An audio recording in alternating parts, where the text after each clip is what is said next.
Hi there, I'm Robert Cooper, the author of the book The Red Triangle, and I've been asked to give you some insight as to what the book is about. The Red Triangle is a piece of historical research into the phenomenon known as Masonophobia.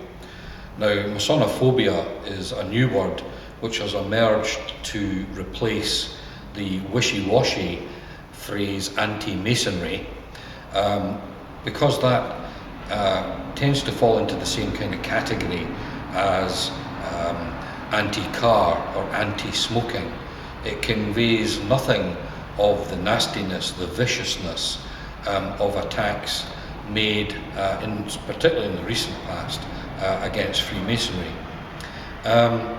However, the whole point of the book is to attempt to provide an introduction to the subject.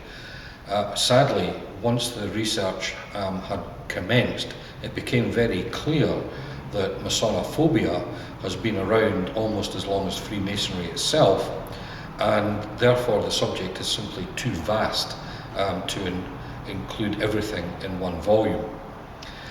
However, the starting point is indeed the first known attacks against Freemasonry, and so it's a kind of historical, chronological account of those who have attacked Freemasonry down the years and centuries.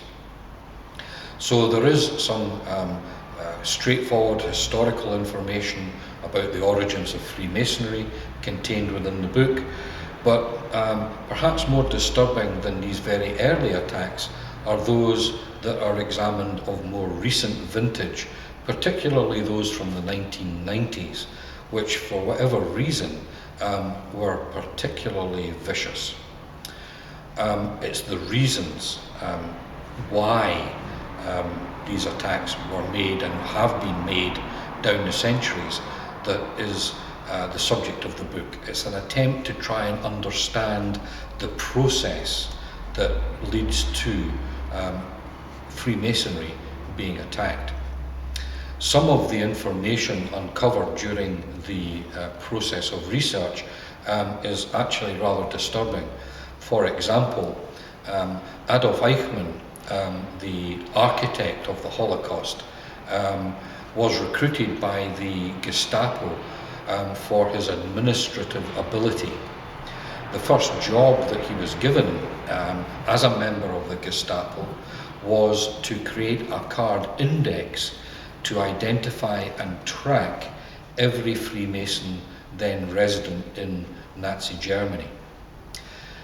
Using that card index system, many Freemasons were sacked from their job in the public sector, be it in the civil service, or the post office, or the judicial system. Many of them were sent to concentration camps, and many of those ended up in the gas chambers. So Adolf Eichmann and Freemasonry rarely appear in the same sentence. Yet here we have a situation where he cut his teeth on creating a system to identify members of a minority group. His ability was recognized, his genius, his administrative genius, was recognized by the Gestapo hierarchy, and he was moved to another section to create another card index system to deal with another problem group, in this case, the Jews.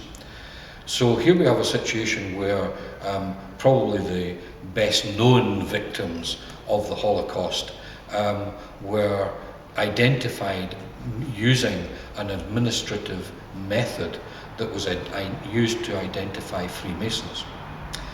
Now, the system was also used to identify other people, not only in Germany, but other occupied countries, something that's also explored in the Red Triangle.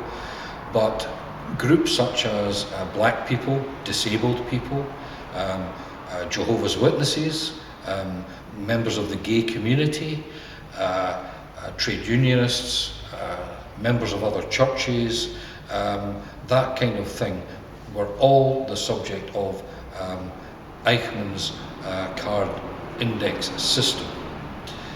However, all those victim groups are well known as being victims of the Holocaust, of the Nazi regime, all except, of course, Freemasonry. For whatever reason, Freemasonry is not seen to have been a victim or victims of the Holocaust. That is rather odd, and the book, The Red Triangle, attempts to investigate why that should be.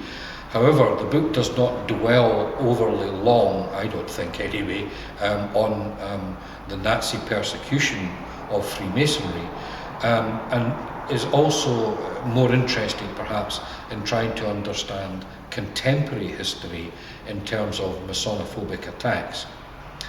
The simple question ultimately is asked: why is Freemasonry considered differently from any other minority group in society? It's no longer acceptable to discriminate against disabled people.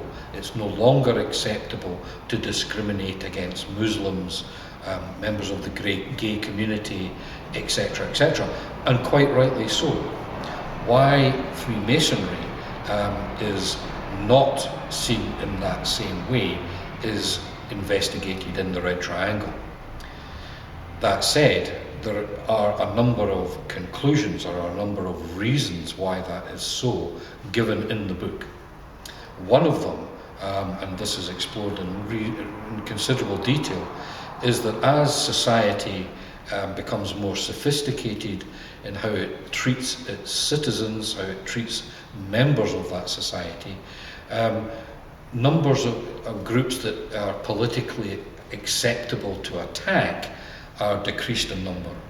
So it's no longer acceptable to attack disabled people, physically or metaphorically, but that doesn't apply to Freemasonry. Question is why? One conclusion is this: that as the number of groups that you can blame for things going wrong declines in number, there is only one politically correct group left on which to blame, or for which to attribute blame for all the ills of society, and that is Freemasonry. It seems in some ways that it's politically correct or politically acceptable to attack Freemasonry for the ills of society. That is, it is an acceptable scapegoat where no other minority group is allowed to be put into that position.